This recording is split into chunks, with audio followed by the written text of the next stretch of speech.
Hello everyone, welcome to my channel. আজি আমি নিজৰ ল'ৰা ছোৱালী সন্তানৰ আধাৰ কাৰ্ড ঘৰত বহি বহি কেনেকৈ ওলাব পাৰো এই বিষয়ে মই স্টেপ বাই স্টেপ ডিসকাস কৰিম এই ভিডিঅ'টোৰ সহায়ত।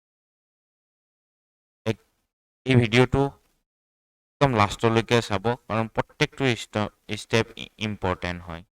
এতিয়া প্ৰথমত আমি কি কৰিম, প্ৰথম স্টেপটো হ'ল গুগলত আমি গৈ গুগলৰ যেটো সার্চ অপশন আছে তাতে আমি মানিম ইন্ডিয়ান পোস্ট পেমেন্ট ব্যাংক। এই ইন্ডিয়ান পোস্ট পেমেন্ট ব্যাংক মারি তার পিছত আমি এন্টার করিম। এন্টার কৰাৰ পিছত বহুত কেইটা লিংক ওলাই আহিব। তাৰে প্ৰথমটো আছে www.ibbponline.com। এই প্ৰথম লিংকটোতে আমি ক্লিক কৰিম। ক্লিক কৰাৰ পিছত আৰু এটা পেজ আহিব। এই গুটেখিনি হোম পেজ বুলি কোৱা হয়।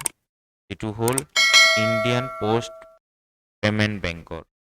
ইয়াতে আমি এইফালে প্ৰডাক্ট সাৰ্ভিস এনেকুৱা যায় সাৰ্ভিস ৰিকুৱেষ্টত তাৰপিছত লিখা আছে IPPB কাস্টমাৰ্স। এই কাস্টমাৰ্সত আমি গলো।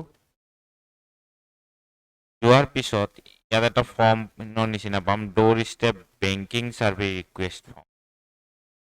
ইয়াতে বহুত কেইটা অপশন আছে, তাৰে ভিতৰত আমি ক্লিক কৰিব লাগিব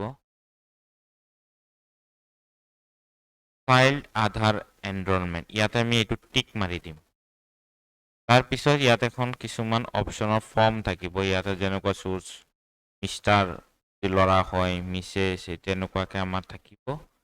তাৰে প্ৰথম ফাৰ্স্ট নেম, লাষ্ট নেম লিখিম, মোবাইল নাম্বাৰ লিখিম, এড্ৰেছ প্ৰপাৰলি আমি এইবোৰ লিখিম যাতে কোনো ভুল নহয়। তাৰ পিছত আমি কি কৰিম, ইয়াতে ম্যান্ডেটৰি ডিসক্লেমাৰ যেটো আছে ইয়াতে আমি এটো টিক কৰি দিম। তাৰ পিছত এই ক্যাপচাত যেটো লিখা থাকিব, সাপোজ ইয়াতে যেনেকুৱা আছে 0040, আমি হেনেকুৱাকে 0040 টাইপ কৰি দিম। লাষ্টত আমি কি কৰিম, সাবমিট কৰিম। আৰু সাবমিট কৰি দিলে তেতিয়া হলে নিজৰ ল'ৰা ছোৱালী, আৰু এটা কথা মন কৰিব, ইয়াতে ল'ৰা ছোৱালী বুলি ক'লে সন্তানৰ বুলি ক'লে 5 বছৰৰ তলৰ যিবোৰ বাচ্চা আছে সেইবোৰৰ কাৰণেহে। সাবমিট কৰিব। ঘৰতে আমাৰ ডাক সেৱক যিবোৰ আছে, গ্ৰামীণ ডাক সেৱক বুলি কোৱা হয় আজিকালি, সেই সকল আহি ঘৰত বহি বহি আপোনাৰ সন্তানৰ আধাৰ কাৰ্ড বনাই দিব। Thank you for watching my video.